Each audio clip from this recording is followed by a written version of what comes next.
मैं जब इंग्लैंड में गया और लंदन में जब मैंने भाषण किया, उधर 2 आदमी पूना पैक्ट पर किताब लिखने वाले आए थे।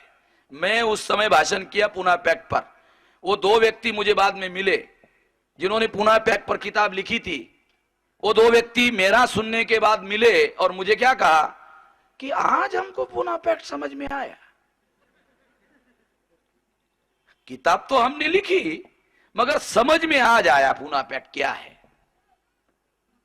इसलिए चूंकि मैं बेसिकली प्रचारक आदमी हूं और समझाने का ही हुनर मैंने अपने लिए अपने अंदर पैदा किया है, तो मैं ये बात आपको भी समझाना चाहूंगा कि ये मामला क्या है, कितना गंभीर मामला है। सबसे पहले ये जो पूना पैक्ट है, ये Poona pact governance of the country के साथ जुड़ा हुआ मामला है। देश को कैसे चलाया जाए, कौन देश को चलाए, देश को चलाने में देश के सभी लोग शामिल हो या देश के कुछ ही लोग शामिल हो, इससे संबंधित विवाद से जुड़ा हुआ यह मामला है।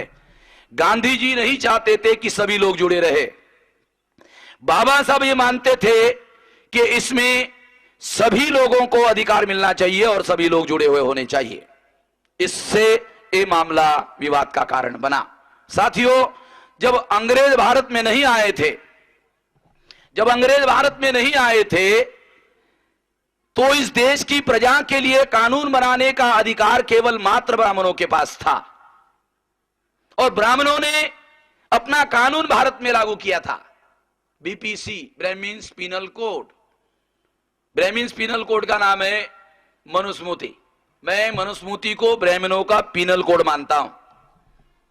जब अंग्रेज भारत में आए तो उन्होंने ब्राह्मणों का पीनल कोड रद्द कर दिया, खत्म कर दिया और अंग्रेजों ने अपना इंडियन पीनल कोड लागू कर दिया।